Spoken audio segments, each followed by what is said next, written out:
What's up guys, my name is Jony and welcome to Lulu. In today's vlog, it's gonna be a full navel piercing experience. Client that came in, she had a lot of really good questions. She brought out her cell phone, she had a list of questions. Every question you could possibly imagine someone asking about this piercing, she asked it and I gave the most detailed answers. So if you have a belly piercing, you're thinking about getting a belly piercing, this video will answer all your questions. I'm also gonna be doing a piercing, so I'll go through the entire thing in raw form. No cuts, you get to see everything from A to Z, and it's super educational. So if you really appreciate knowledge from about the belly piercing, this is the one you need to watch. So I hope you enjoy it, and leave a comment below on what you learned. Like rejection could be like one, if your body doesn't want it, and no matter like how high quality of a jewelry you use, how perfectly it's done, how well they check the anatomy, how perfect the solution is used, if your body doesn't want it, it'll push it out. Another one could be like trauma. So if it ever gets yanked out really hard or it gets hit, your body slowly, from the swelling, starts slowly pushing it out to where you notice there's a little bit of skin left in between the piercing, and then it just kind of feels like it's hanging on by a thread. That's another reason. A fourth one is the quality of jewelry. So if you get something that's like a shitty plated one, something that has nickel in it that your body doesn't like, it'll also push it out. Hence why I use titanium or real gold, just to play it safe. Another one, if it was pierced poorly in the beginning, like they didn't pierce enough skin, and then that could also reject it. Or it could be the combination of this and that. Yeah. Those are typically it. Okay, thank you. Yeah, and then even whenever you get the piercing, the few things you should look out for is like if you're because we're in summer, you probably want to avoid getting in the water for the first month. That's crucial. Another one is like wearing high-waisted pants directly on the piercing. Like if you're wearing loose like sweatpants or leggings that you don't feel like doesn't put much pressure there, you should be okay. But any kind of like pressure in that area can cause it to get irritated. If you're doing like a job where your pants are rubbing against it like this, I don't know if you're like very active and your pants are rubbing against it, or you're having to wear a fanny pack, stuff like that. If you're having to wear a belt, that would also irritate it. If you're a stomach sleeper, try not to be, because you can't sleep on your stomach. And then just messing with it. A lot of times people mess with it just because they're bored or there's just something like a tick they have. You want to also avoid that too. Yeah, I think that's usually the lecture I give after. And we'll also, whenever we do the piercing, you're going to notice that the jewelry is going to be sticking out just a little bit. Because whenever we do any piercing, it tends to swell up a decent amount. So we got to give you that room for your skin to like expand a bit. And then later on, when it's fully healed and you want something a little bit more snug, you can also do that. Or you can wear this one. Totally up to you. Yeah. That's pretty much it. Thank you. Yeah, absolutely.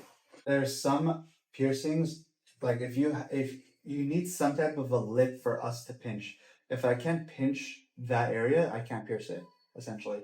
Sometimes people don't have a lip and they don't have anything to pinch, and it's just like this like rounded skin. Then we would have to use a different kind of jewelry. It's called floating navel. It's pretty much like what you got, except it's a flat disc on the inside, and then it curves not as much as this one, but kind of like a J almost. And there's a crystal. So whenever you're kind of standing, you'll just see a crystal right above your navel and nothing on the inside. That would be like another option for that. Usually, if you don't have that lip, that's what we would do. But usually, by looking at it, you know right away. Okay. Yeah. Thank you. Yeah. Right down the middle here, and you're gonna check in the mirror to make sure that line is centered, okay? Okay. Yeah. For me, and then breathe out. There you go. This is the first step. Then I gotta draw a couple more lines, and you're gonna check to see if all those are centered, okay? Go and look at that mirror. Does it look centered? As if I'm splitting it in half. Yeah, it is. Well, the jewelry and the needle's thicker than that line anyway. But for you, we're gonna be piercing through this area right here. So it's gonna exit out of here. So the bottom crystal is gonna come out of there, and then the top one is gonna come out of here. And we're gonna leave you that little bit of space, like I told you. So that bottom line right there is where it's gonna exit from, and that's where the top one's gonna be. So it should look just like that. Okay. Good? Yeah. Okay. You ready? Yeah. As ready as you'll ever be, right? Yeah. Okay, you ready? Yeah. Okay, take a big deep breath in. Breathe out. There you go. One more time. Just keep doing that. Slow, deep breaths. Okay. Here we go. And we are done. Ooh, How was that? it felt like a really big pinch. How was it? Scale of 1 to 10. Maybe like a 6. Okay. Yeah. How is it compared to getting like your ears pierced? Worse. Yeah. My ears felt like nothing. We're gonna undo this tool. We're gonna put on the top part of the crystal. And then once I'm done with that, I'm gonna clean the ink off with alcohol. Okay. Probably gonna be the worst part. Really? Just because it'll burn a little bit. Uh-huh. But it's a good burn because, alcohol kills bacteria. Thank you for your hand. Of course. I'm probably really sweaty. It's okay. And It's the nerves. You also don't want to use alcohol going forward, just the saline solution, okay? Okay. Just because it's too strong for daily use. Mm-hmm.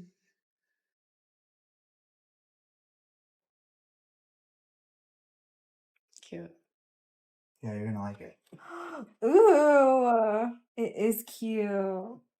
Thank you. And this one is a little bit more comfortable than the prime ones, even though the prong ones might be cuter. Yeah, because she was recommending it. Yeah, just because the prong ones, they're not sharper, but they have more of a pokey end to it. Mm-hmm. Whereas this one's like smooth all the way around. So if you're sitting, standing, I feel like it won't bug you as much. It's starting to hurt. Yeah, that's the alcohol.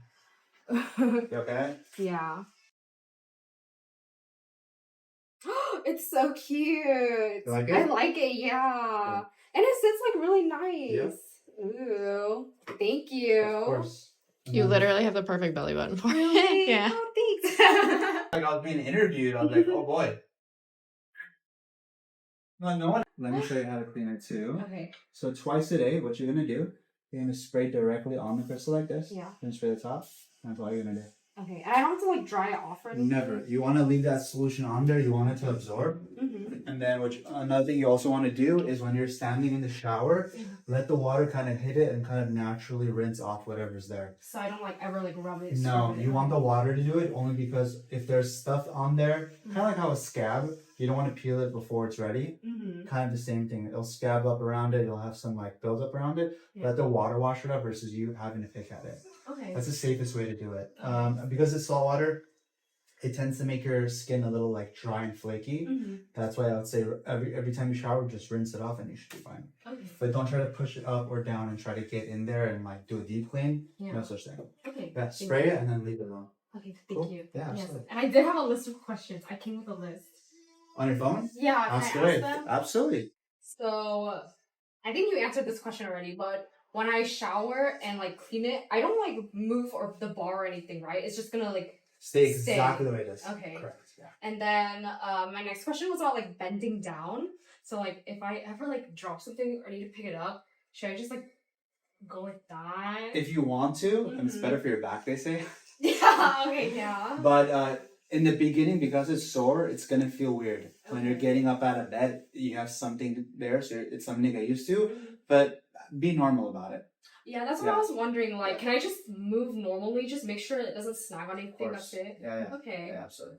And then, how long would I clean it with that solution? As long as it takes for it to heal, which is gonna take like 6 months, maybe up to a year sometimes. That's crazy. Yeah. That bottle should last you like 5 months at least. Really? I've tested it usually. Because all you need is one spray on top, one spray on the bottom. That's it. Okay. You don't have to use it like hairspray Mm-hmm. or like sunscreen. It's just quick spray. That's it. Okay. Yeah.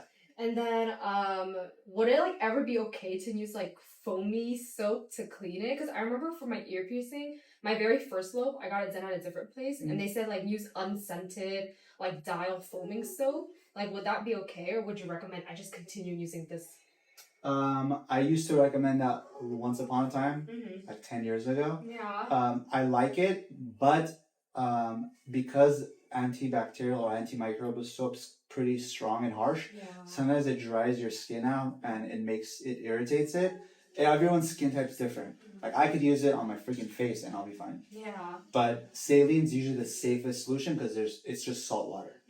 So I would say this, but if you feel like there's a little bit of bacteria or you feel like it needs an extra clean, it's okay to use that once in a while just to, because it's antibacterial, it's going to kill bacteria. Yeah. Saline doesn't kill bacteria, but it cleanses it. So, Okay. yeah. If you feel like you need it every now and then, it's fine. Yeah. As long as you're not using it on a day-to-day basis. Yeah. Thank Yeah. you. And then it's been like summer, so it's like I'm like sweaty and hot. Yeah. So would that like affect anything like the healing process, or would it like get infected or anything? No, like as that? long as you're showering and you're keeping yourself clean, that's first of all important. And then you're spraying the solution every morning and every night. If you feel like you need a third one in between, just in case you're doing some kind of activity where you're sweating a lot, or you feel like you might need it, then that's fine. But typically 1 to 2 times a day is usually what we recommend. Okay, thank you. Yeah. And then sometimes there's like crusties and stuff on it. Don't pick it off, right? That's why whenever I said when you're showering, let the water kind of do its thing. Okay. Yeah, and if you feel like the water is not cleaning it off, and you need something extra, another safe option would be if you were to get like an empty bottle like this, fill it with water, and then use the pressure from the water bottle to kind of spray. And then if that stuff comes off, cool. But if it's still with that pressure is not coming off, that means it's not ready. Okay. That's why with scabs, they always say don't pick out a scab because it's not ready. Mhm. Same thing for this. Okay. Because technically it is going to be scabbing. That's what it's because we're making an intentional hole, and eventually it'll scab, but it's going to scab around the jewelry, and that's the stuff that you see. Okay. Yeah. Thank you so much. And then for checkups, I just can come like whenever. Anytime, any place, or not any place, but anytime you want. Okay, Yeah. Thank you. Yeah. Appointment, you don't need an appointment, you can walk in. There's me and there's Raven, she's a really amazing piercer too. She's here Mondays and Sundays. I'm here Tuesdays through Saturdays. So any day you'll be here, someone will be here. Okay, thank Sure. you. Yeah. And then I was like asking my friends who do have a belly button piercing, like how like for work if you had to wear like mid-waisted, high-waisted pants, how they would go about it. And their piercers recommended like a vented eye patch to cover it. Would you also recommend that? If you need to for work, then yeah. I would say like it's kind of like a trial and error. Like you need to try to see if it works for you. Because for you it might not be a good idea. Or it could be the best idea ever. Yeah. Everyone's body handles things differently. So I would say like if you need to, try it. And if nothing happens and everything's going like well, then keep using it. Okay. Yeah. Yeah. You really won't know because I always have to give you general advice because your body might react differently than another person. Yeah. So yeah. Thank you. Yeah. And then I guess my final question, how do I know if it's not like healing well, like doing well? So a few things. When there's pus oozing out of it, that's usually a sign. Clear and yellow typically means that it was swollen and now it's kind of going away. So it's expelling that liquid. If it's green color, which is very rare, but it does happen, that's an infection. You have to have dirty bacteria in there for it to start doing that. Yeah. And if you feel like it feels like something's going wrong with it, then you can use that antibacterial soap because it'll kill some of the bacteria that's there. Another thing could be like excessive swelling to the point where you feel like your body is swallowing up the jewelry. That's another sign. It could just be very swollen. That could be another sign where you need to come in for us to look at it. Sometimes what ends up happening is it gets so swollen to the point where we got to take this one out and give you something extra long, like that J bar I was telling you about. Yeah. For the people with different anatomy, because those ones are designed to be almost 1.5 times longer than what you have, and you have to wear that temporarily until your body kind of calms back down, and this one would fit you again. Okay. Yeah, hopefully not, but usually very traumatic experiences cause us to use those things. Like you got hit really hard, you're in a mosh pit and it got yanked out. I mean, I've heard all kinds of stories. Hopefully none of those happen, but once in a while it does, and we got to use those measures. And then pain too. Usually when you have the green pus, you have the, odor, and then you have pain. Those are usually the 3 things we look for when it's an infection. I'm not a doctor, so I can't officially tell you that it's an infection, but those are usually the signs of an infection. Okay. Yeah. Thank you. Yeah. And then when should if it does swell a lot, when should the swelling go away? It's going to happen on and off for a few months. Oh, okay. Yeah, like, I don't know. Let's say you're playing like with family members and you roll over on the ground and accidentally gets kind of irritated, it'll swell a little bit. Let's say you have like a really tough day at the gym, that could also cause it to swell. Little things, I mean, everyone's body will swell differently, but I'm just thinking off the top of my head, some things that could happen. If you wear pants too tight, I don't know, that could be it too. Yeah. But the swelling will happen on and off for, while you're healing, but eventually it'll taper off and then your body will just accept that there's something there. Yeah. Ooh, okay. And if you need to occasionally even visit us for us to look at it, and if you have any more questions, let us know. Okay. Anytime. Thank you. Absolutely. Thank you so much. Of course, yeah. Alrighty guys, thank you so much. If you appreciated this kind of video, please let us know in the comments. We're looking to do a lot of more educational, in-depth kind of videos just to educate you guys and give you guys the full experience. So let us know. If you haven't done so, subscribe please.